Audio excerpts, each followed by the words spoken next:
Welcome to Company Culture Matters, Smart Strategies for Small Firms. We have 4 panelists here today who are going to talk about the various aspects of company culture, which have become increasingly important to attracting and retaining talent. I'll let them introduce themselves. We have Val Speed, Christian Sledge, Janai Tien, and Nate Meadows. So, here you guys go. Or you have whatever you'd like to do.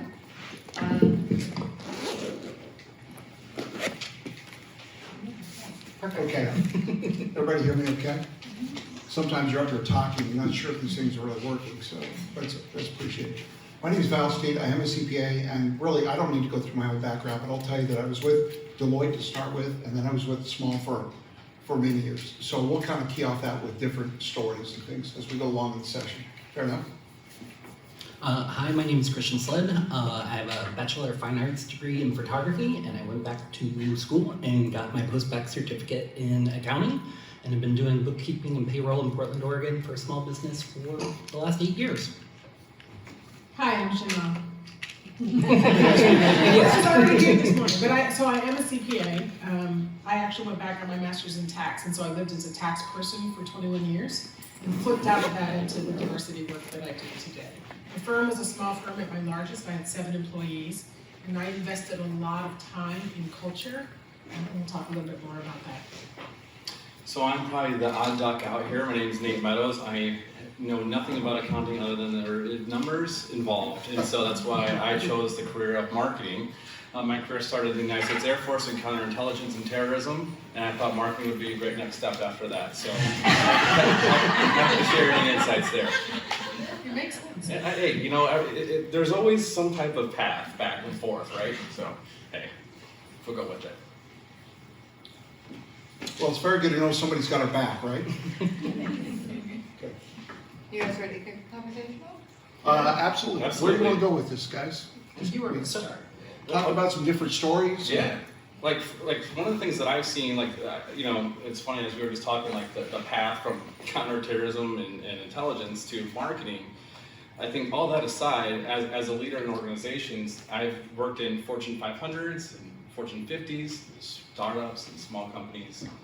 And there's a common denominator across with the good and the bad, right? The good companies put like an inordinate amount of effort around ensuring that culture is first and foremost and baked into every single element in the company. And those that do not are typically the ones that have substantially higher turnover, low engagement, and are constantly in the cycle of finding and replacing talent in their companies. Do you guys see the same thing, or? Yeah, I was reading a book about the war for talent and how there has been this ebb and flow where when the economy was strong, you were lucky to have a job here. And now today, you're lucky to have me working for you. Right. And people today, they don't, I mean, yeah, I'm gonna get experience, but today people are more interested in what is it that I can get out of working here. And so culture is increasingly important because it's what matters to the workforce. What was the stat that came out earlier? 75% or 70% of the workforce will be millennials by 2020 something, but to 2025. Right now, they're 35% of the workforce. They're the largest percentage of the workforce. And so company culture, if you're older, like some of us, we did not grow up in that mindset. And so it's really hard, and for today, we kind of have to flip the switch. Because we can't go, well, that's what I had to do growing up in the profession, so that's how you're going to learn. Yeah, you can throw that right out the window. Yeah, absolutely. And I mean, I can speak to probably being the millennial on the panel. So when I went out and did firm engagements and started like meet and greets and stuff like that, I was very clearly, like Janae said earlier, it's like, okay, this is how I'm supposed to present, this is what I'm supposed to wear, these are the things that I'm supposed to say. And I didn't feel comfortable in landing with any of the big 4 and most of the medium-sized firms in Portland. I wanted to be able to be me and be, you know, conscientious and intentional and create a culture where everybody that I came in contact with could thrive. And me being 40, like, that's my dream. Like, I don't need to make hundreds of thousands of dollars a year to feel satisfied. It's literally being able to show up every day and feel good about the work that I'm doing and the people that I'm working with, both clients and employees and my boss. So I'll give you kind of a bad experience. When I first came out of college, I mean, I was so wonderful in college. I was given a real vision of the profession, and I'm still very proud of our profession. The accounting profession, it's a wonderful industry. It's a great place to be, good people. And I was given this vision of this accounting profession from a woman who's just fantastic. She was the dean of School of Accounting at Utah State. Her name's Lars Adhel. You can still find her on Google.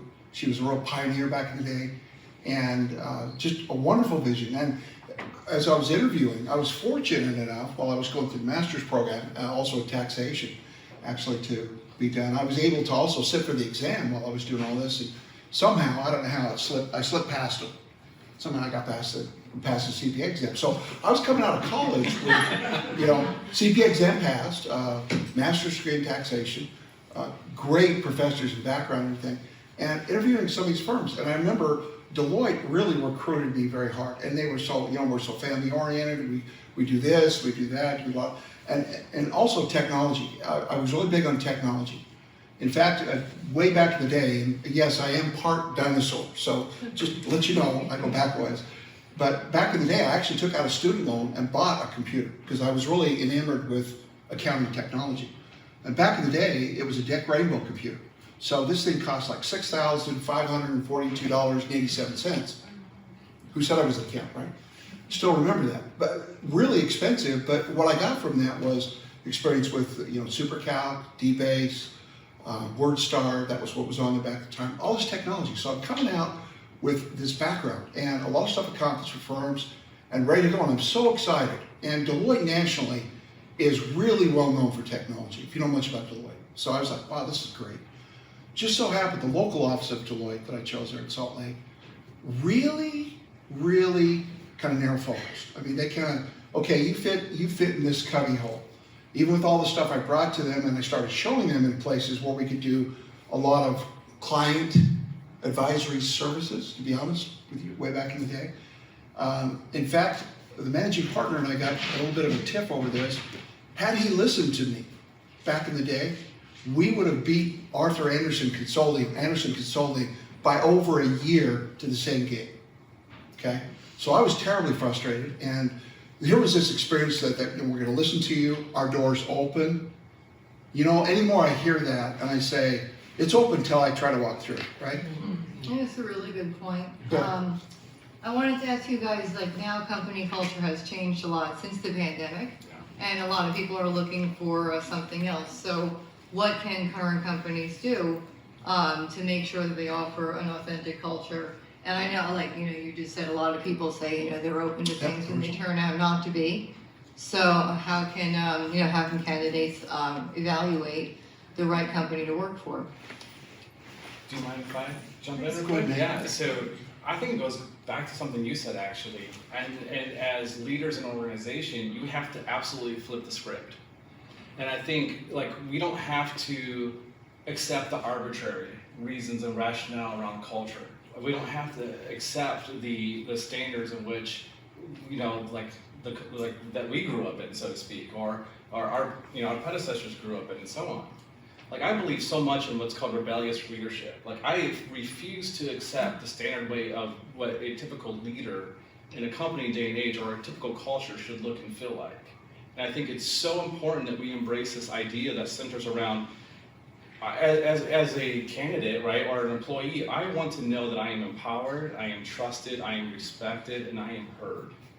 And I think when, as leaders, you can create an environment, no matter how big or small your firm is, that is absolutely a part of a great DNA in building a great culture. I think one of the things we don't do, I'm attacked by thoughts, I'm sorry. One of the things that we don't do is identify the outcome that we want people to achieve. Yeah. And so we think you need to do these 17 tasks, and you need to do them in this order, and then you need to check in with me at this time, and then if we do all of this right, we're gonna have a finished product. And I know from raising two boys, my sons are 25 and 27, I think. And what I learned as a parent is that I defaulted to doing the things my parents did Yep. without even thinking about it. And I remember, I don't know what it was, but I think it's Sebastian when he was little. I did something and realized, oh my God, I'm my father. And I did not want to be my father because I didn't like some of the things that he did. He was a great man, but probably not the best father. In the sense of how to lead and grow, like he wanted to dictate things. And I think that it's the same way at work. How we learned because of our managers is how we manage. And I remember it was very empowering in my practice. Within a matter of, I don't know, something like 18 months, I went paperless, and I said to my staff, you had unlimited leave. Here's the catch, get your work done. I challenge you to get your work done in 20 hours a week. Go for it. And what I found is people were more invested because you own the client, you know what we need to get done, do it. And if the client is happy, I'm happy. And so part of it is because, to be frank, I was a little lazy and I didn't want to have to micromanage because micromanaging sucks. But I also found that my employees, I did not have after that any turnover. Now, before we go on, maybe you could identify exactly what you guys mean by company culture. Okay. And also, you know, when you have like a larger company or even a smaller one, a lot of people have different work styles. You know, some managers prefer to be more hands-on, others want, you know, you to report every single time. So how can you work, you know, with different personalities into a company culture that's still positive? So that was a two-part question. So I kind of want to speak to this. So when I started, my boss had started her business in the 80s. She was basically working at her home. I was her first employee in 30 plus years. And culture between two people is really easy to manage. You have dialogue, like she trusted me implicitly. She gave me a key to her house so I could come in and work. If she was sick, she was upstairs in bed. I was managing the office. But then we started to grow because the dynamic between the two of us was so successful. And we added a third, and we added a fourth, and all of a sudden, like the intention around growing the firm and the management and the culture of the firm shifted, and my boss, love her to pieces, is not a manager.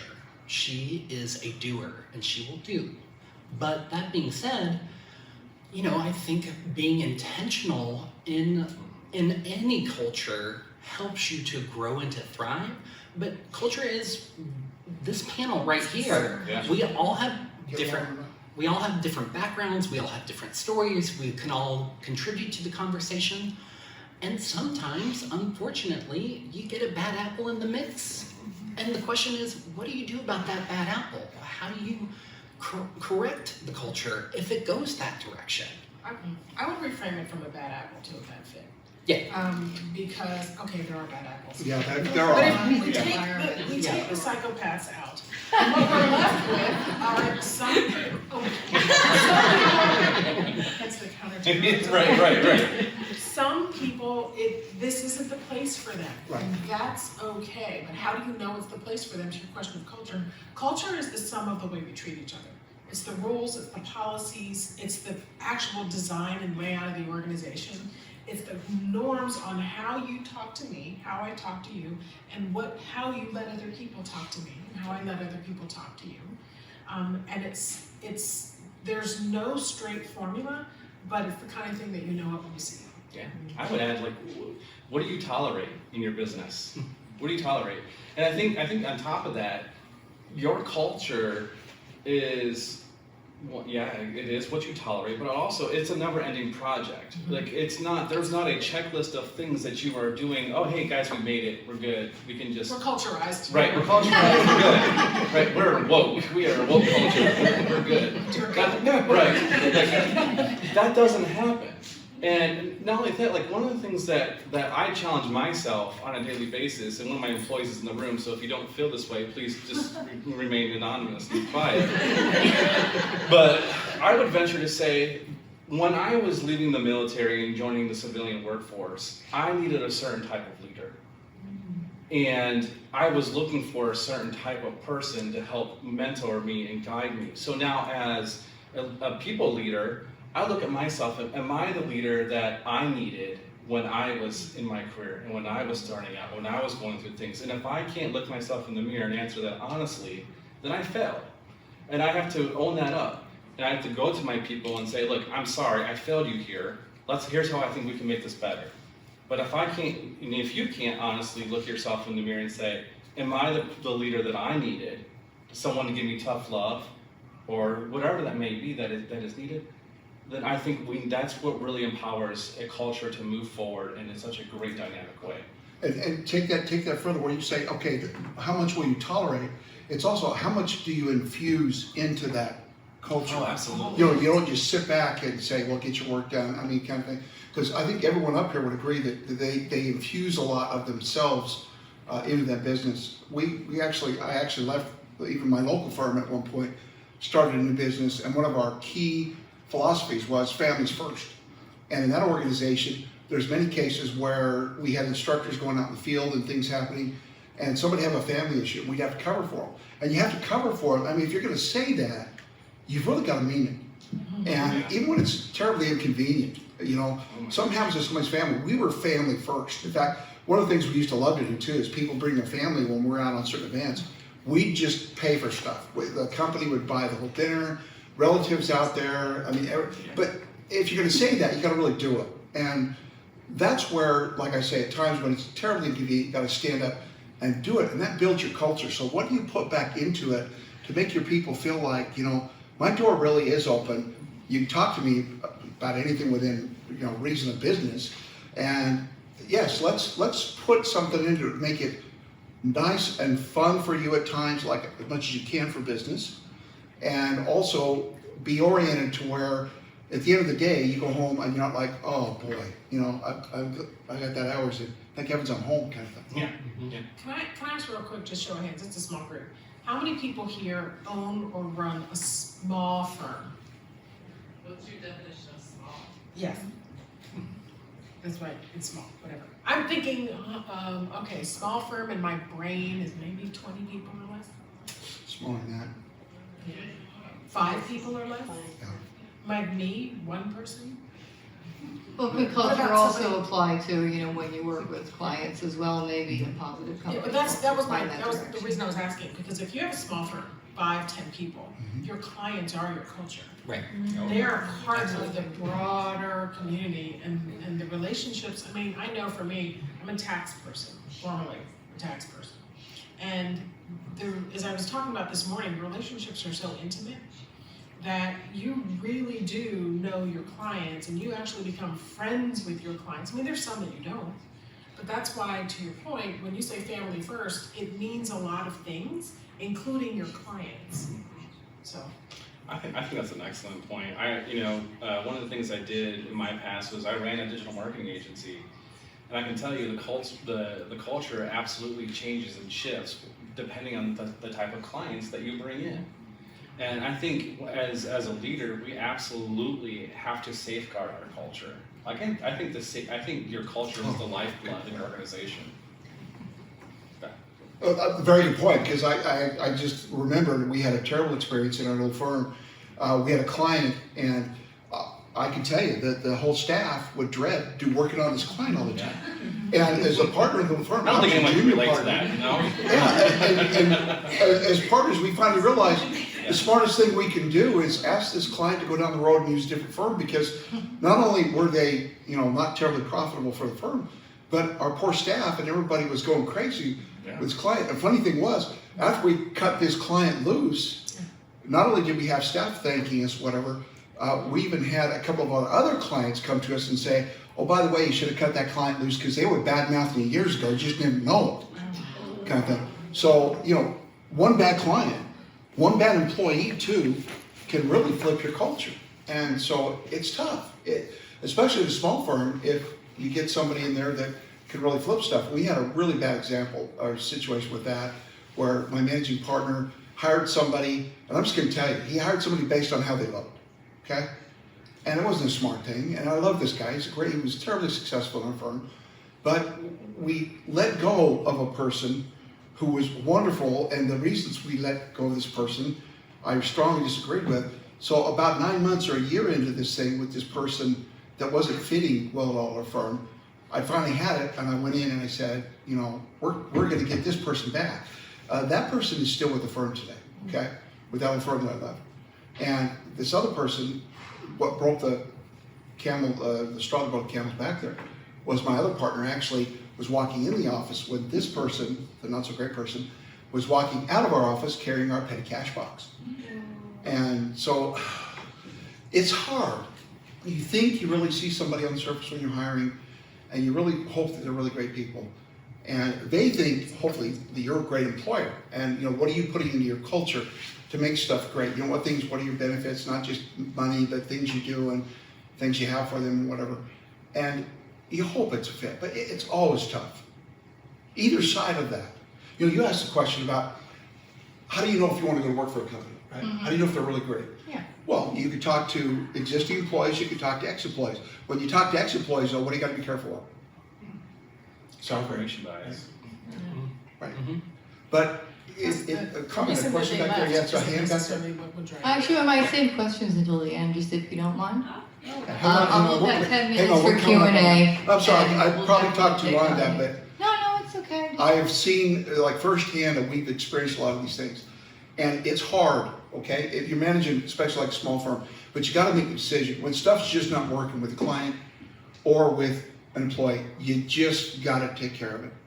So how have companies changed? You know, like since the pandemic, you know, since all those years ago. And I also think we'd be remiss if we didn't talk about, you know, diversity and, you know, how things might still be hard for people of color, people of different sexual orientations. And I think we would, you know, definitely want to cover that topic, those topics. So one of the things that I've seen real quick is much more of an emphasis on authenticity and empathy, right? I think all of us, like when we see shining companies, shining firms, it's leaders who go in and take their own personal bias out of the equation. Right. And Our truly companies try Or doing try. that? yeah, They're transparent about the fact that they are trying and that they have work yes, to do. right, exactly. She just got it perfect. Yeah. Christian, you were gonna say something. So I mean, for me personally, when I went to do this job, I was very blessed to be able to be open and gay, and be able to just know, like, my boss, regardless of interactions with my clients, which I have had interactions with my clients about being out and being gay and having my partner referred to as a friend. But being able to know that my boss had my back and I could step out and just be out and not have to worry about negative feedback, and knowing that I could be authentic in and of myself makes it so much easier to have and build client relationships. Like, I cannot tell you how many times I've been invited over to their house to have dinner or receive a gift of just thanks, or even I had a client who called me because she needed her payroll done, and I ran her through that process, but she even said, like, my new CPA loves you. This is not a person I have ever met. It's solely based on the work that I provided, but it just feels so good to have that trust and to be able to be my authentic self and know I'm doing a good job and I get to just be me. So I think so many people want to be just be me. yeah. Right. It's Ryan, exhausting. You talked about your authentic self in your keynote today, and I'd love to hear your perspective on this for company culture. Yeah, I think, so it's really hard to put in a ton of effort to cover things up. It is natural to do it, and I'm not saying it's a bad thing, and thank God we all do it in little ways, because if we didn't, it'd be a terrifying place to work. One of the challenges of authenticity is people think I get to say what I want when I want, because it's true and it's authentic and it's what I believe. And I'm thinking, no, you still can't be rude. Right. You can't be mean-spirited, you can't marginalize and minimize people, because that authenticity doesn't give you a pass. The other challenge around authenticity is this country and our culture is very good at shame. And all of us will do, if we all went to the shrink and we did a little work, what we'd find out is all of us will put a disproportionate energy into doing things that avoid shame. And yet, one of the reasons why people can't be out is somebody might not tell you, but you know when they're judging you. And so I think one of the things about culture in a small firm in particular is that as the owner and as one of the leaders or partners in the firm, it is entirely on you to create that safe space. Yeah. And you need to, today we know the words, the language is called safe space, but we didn't always know that. But you know it when you're in it. And I think that's important. Would you have any recommendations for people who don't have a safe space? You know, and there, even in some states, people cannot come out as trans or LGBTQ. You mentioned this morning, you know, people of color, you know, hiding their real selves, talking in a certain way. So not everybody has positive experiences, and any advice for how they can handle those? You know, this is a greater problem for society, and I don't know that we're gonna solve that in the accounting profession. I think the realities are that we are grappling with sort of a whole lot in our culture right now in terms of what our rights are. I don't want to make this about a political conversation. I just think we need to understand that there's a society frames the way we treat each other. That frame overlays how we do business. Business and cultural norms overlay how we show up in our firms. And a lot of it is because we know we're working with clients. You were talking about a client that you had to get rid of. I had a client who was very profitable. And if I may say, he was an asshole, but he was very profitable. And I will tell you, I kept that client far longer than I should have for the money. And eventually I realized I couldn't do it anymore, and I let that client go. I actually fired that client. And I recognized that that was on me. I know I was sending messages to my staff. Perhaps I wasn't valuing the things I should have valued. So I just think that this conversation is really complicated, and it's hard to say there's a single solution. It all starts as a small firm owner, especially if you are the only owner of your firm. It starts with you. And the culture of the organization grows up from there. Yeah. And it's just a natural way to be. It's kind of like your kids are like who you are, whether you like it or not.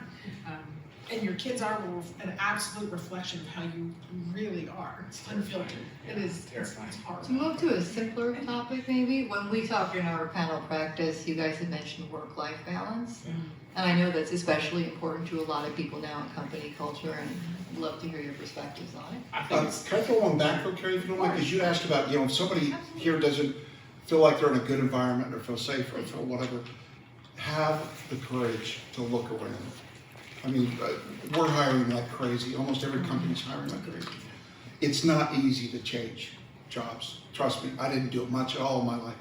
But if you're not really comfortable where you're at, you're not really liking what you're doing, look around, because there's so much opportunity out there now. And there could be a great place for you. So, okay, that's all I want to say. That just look, I it's love worth that you it. said that. Well, and I just want to make one other point. Like, if you are in a place where there is not a safe space, there are people that you can find that can support you. With all the technology that has happened, like, we all can see each other and have a meeting and talk. Like, and sometimes you might not have direct support In your organization. in your organization, but there is someone that you can talk to Great. find support. Building a support network Yeah. is what you're saying. Yeah, Yeah, Zoom is the absolutely. great equalizer Mhm. yeah. in some respects. I would even add to that and say that you're right. It's not easy to change jobs. No.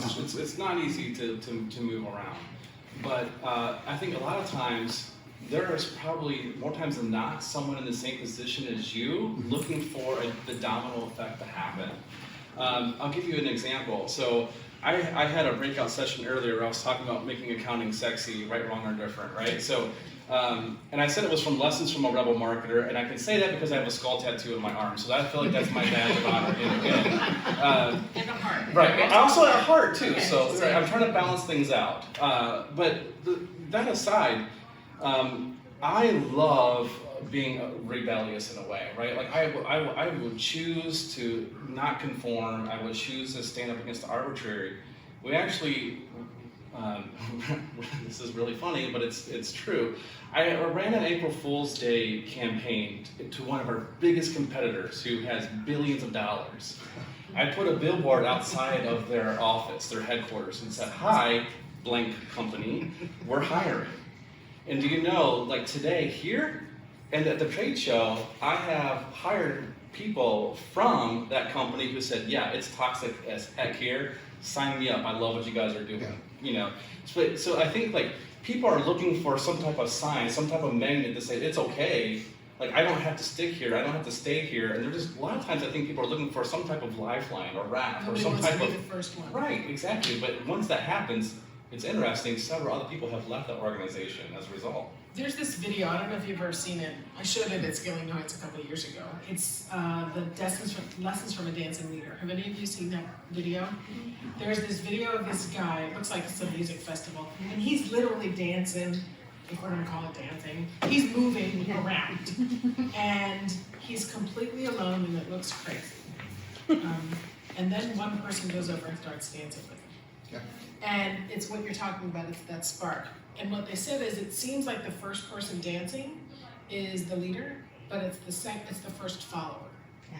It's the first follower that is the tipping point. Because when one person goes, it's safe for others to go. So if one goes, then 3 go. Then 5 go. And at the very end of the video, there's this mad rush of people, of a crowd coming. And it's what you're talking about. You might not feel safe, but if you can find somebody, you will realize that there are other people who feel the same way you do. Might not be in your firm, Correct. but then they might have strategies that they've used to feel more comfortable that can help you in your firm. LinkedIn's a great platform. Yeah. Say that. Yeah.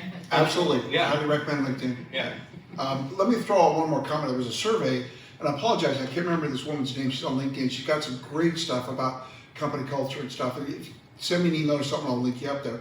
But I reached out on LinkedIn because I liked a lot of things she was saying, and she had some information on a survey. So it's like a 2019 survey, and surveys aren't valid unless you have, like, if you go ask statisticians, they'll tell you, you gotta have at least like 30 observations, 30 results, whatever. That's nothing. I mean, really, you gotta have a lot more than that.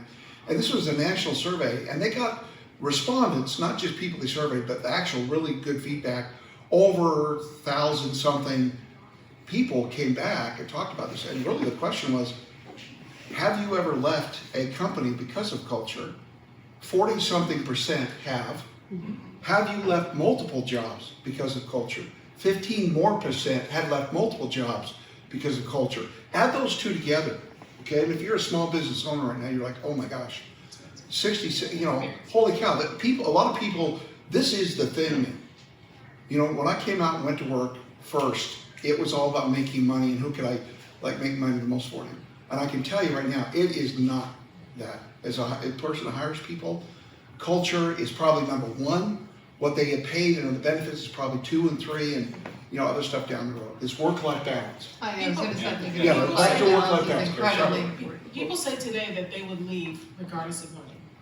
Yeah. People will take a job that pays less because of the culture, because of what the company stands for. You reminded me of something. It says people don't leave companies, they leave managers. Oh, that's true. That's it. That was, I think I saw that. And Yes. just because people aren't trained to be managers, I think you were talking about it earlier. People are trained to do the work, but they're not trained to lead people. Right. Um, And they think, a lot of times they think that just because I was an must have had a engineer, bad experience. I was a successful engineer, I could be a successful people leader, Yes. or Right. whatever the case may be. And that's just simply not the case, no. It's interesting because culture today is something that is driving the whole employment discussion. It's got everything turned on its head. There's a survey, a report that came out from BetterUp. I don't know if everybody's heard that. They did a survey, and what they did was they asked, it was only about 1,300 people, so I don't know if it's statistically valid, but Right. they asked about 1,300 people a series of questions.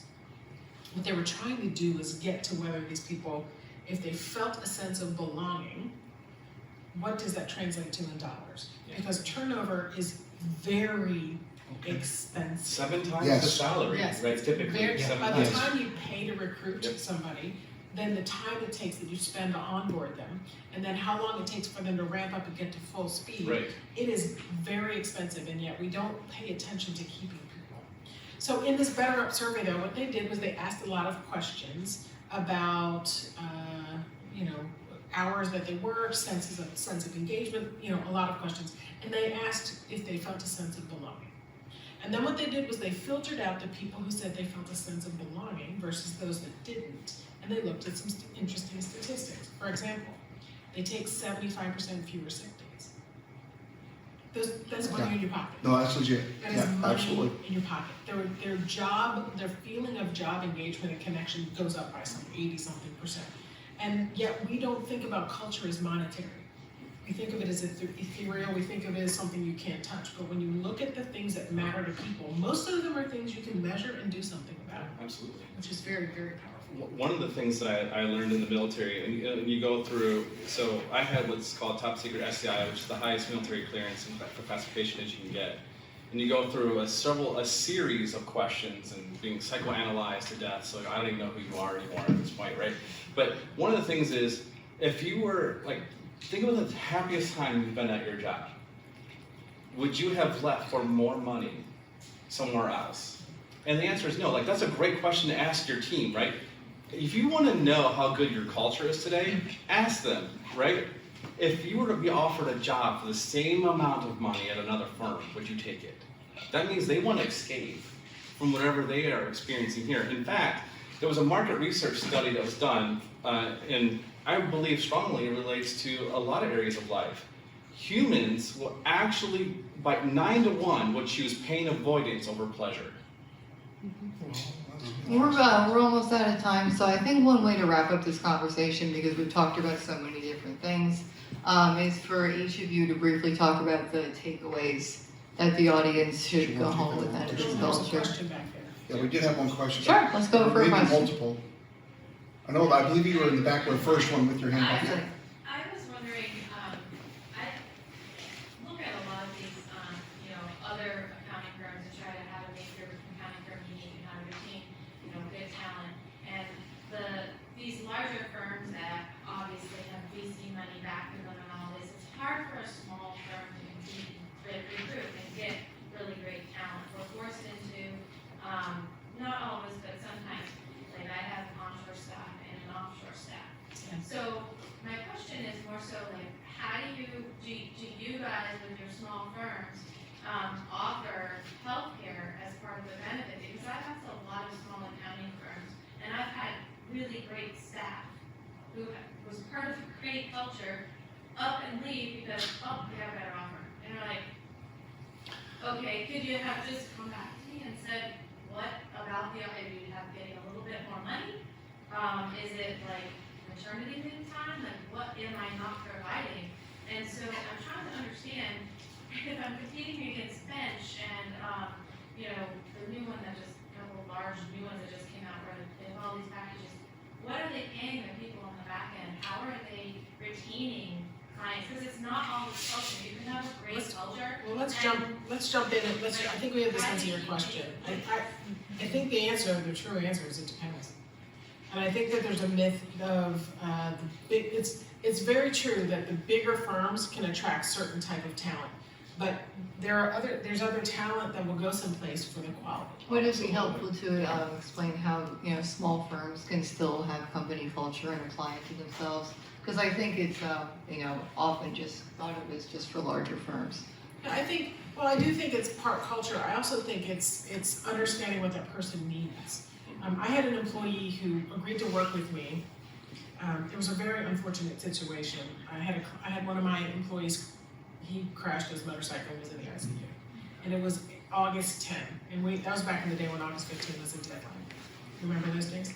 Mm-hmm. And so a colleague of mine knew somebody who had just moved to the area. She came and worked for me just like that. She knew the software, she stepped in, she said, I am not looking for a job, but I will help you if you get past October 15.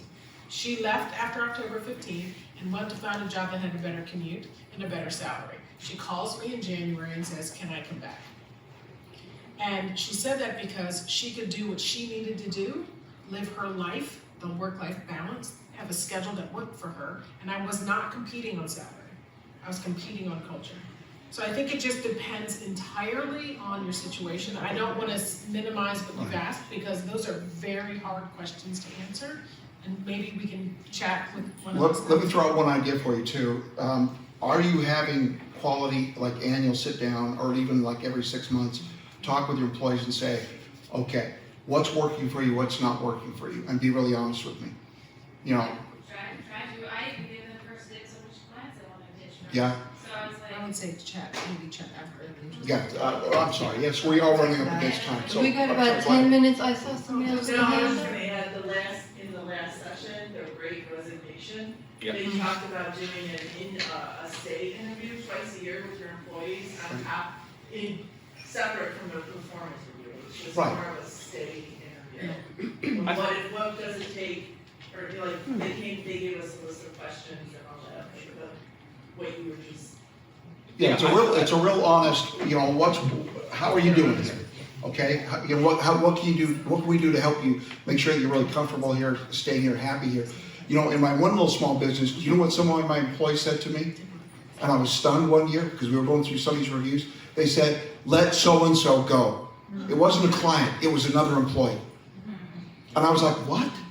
Which that goes back to what we talked about at the very beginning. It's like it's a part of your culture is who you're tolerating, Right. right? And I think one of the things that we have to recognize, this goes back to answering your question, is that I think sometimes we have to be okay with the grass is going to be greener for that person somewhere else. That's true. It's not always going to be with you, and sometimes we take that personal. We think that, oh, I failed them or I did this. That's not the case. I think you have to look at culture is subjective. Right? It is based on a multiple of variables that surround you, the clients, your employees, your benefits, and a multitude of other Type things. work you do. Right, exactly. And so don't carry that burden in that way, because to a degree, because again, their grass is always going to be greener for that person where they are in their life. And I would suggest have empathy for them, allowing them to leave to go find that, championing that. Will allow you to create a culture that speaks for itself. Are there anything firms can do now? I'd be great if there's any other questions before we wrap up. One more question right here. Go ahead, I can ask mine I later. do have a question. I wanted to expand a little bit on what Chris said earlier. You know how you have like 2 people, 3 people, 4 people, you have your culture, then you're growing. So you add people. Now, in today's world, those people are away, they're remote, so you're not even in the same space. Like in our case, there are 10 people, no 2 people are in the same space, right? So it's worked pretty well so far, but now I'm a little bit like, okay, what do I need to do to stay ahead of this with the fact that A, everybody is different, and B, now there's more people than we began with. So what do I need to do? So do you have any suggestions just in terms of like, So for stay me, ahead? through the pandemic, we're up to about 7. We're down to about 5. We have hired some new people in. And my boss, so I directly report to my boss. So I make sure that I call her every morning at 8 a.m. and check in. I make sure that I call her at 4 o'clock every day when I check out, just to say, here's what I've touched, here's what's happened, here's what's going on. I have 2 different employees that help me keep up on my clients, and I have an open door policy with them at all times. You can call me, you can text me, get a hold of me, and sometimes even in the conversation it's, hey, how are you doing? How are you feeling? What do you need in support? And just even being able to let them do what they need to do in their own time, but know that at any moment in time, you can back them up, has really helped, at least my firm, continue moving forward through the pandemic and current. There's a really interesting thing that happens when we work remotely, and that is there is no more culture per se, it's just about the work. And especially during COVID, people so if you onboarded remotely, that's one thing, but for those of us who were in human contact and then had to zip off to our homes, what I started hearing is that it doesn't feel like we're working from home, it feels like we're living at work. And so finding ways to touch in on the humanity of each other, and even little things like it's okay to turn your camera off. Absolutely. I'm dead Yeah, no, serious, because a absolutely. lot of times people feel this pressure, and if we were sitting in a meeting, I know you and I would not be doing this for the entirety of the meeting, because it's just not normal. It's not normal, and then you also want to check in and find out how people are doing. Because people just want to know that you care. Yeah. And to let them know it's okay to not be okay, and to find whatever works well for you. It gets back to the previous session about tech stacks and having the right processes in place. There's no quick fix, but I think one of the things we learned from COVID is that we don't necessarily have to be together physically But what we also know is that we have to be together emotionally. I'm sorry, we do have one more question? Oh, and it wasn't a question, I was just gonna add to it. I know one thing that we've started like during COVID was like a fun Friday. So everybody like gets on Zoom and it's not a work call at all. It's just like a time to get on and like talk and chat and have that like interaction with people. So I know like me personally, it's something that I really enjoy, so I don't know. Those are great experiences. We have happy hours as well. And one of the things that I think is important is, games as well. And there's so many things that you can do virtually. It takes little effort to send them a DoorDash gift card. Hey, I bought lunch today. Hey, here's a bottle of wine you weren't expecting with a thank you card. Hey, I noticed that you do things that I don't even see, but it keeps this place running. So thank you. Thank you, go a long way. Yes. Do we have any final questions? Any input or anything? Go. You spoke about people not being trained to be proper managers.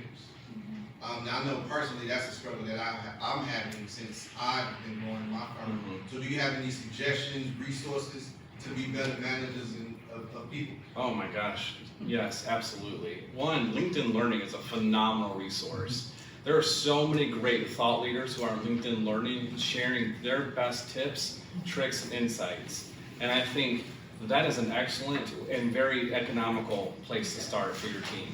And network here, find other practitioners and say, well, what are you doing? Yeah. And think about what you didn't want people to do for you, and then don't do that to them. One thing I want to add real quick is just like as a takeaway for me is, and I mentioned this in the session earlier, like stop focusing on your competitors so much. Yeah. Focus in. Focus in on your people, focus in on your culture, focus in on what you're doing, and make that great, and everything else will follow, I promise. Well, I think we're pretty much running out of time. I'm sorry about that. We'll be hanging out. I'll hang out if anyone wants You to can chat. absolutely come and talk to everybody. They'll be at all the networking events for the next couple of days. Yeah. Please feel free to connect on LinkedIn. And yeah, we definitely encourage you to connect with everybody. And thank you so much for coming. Thank you all.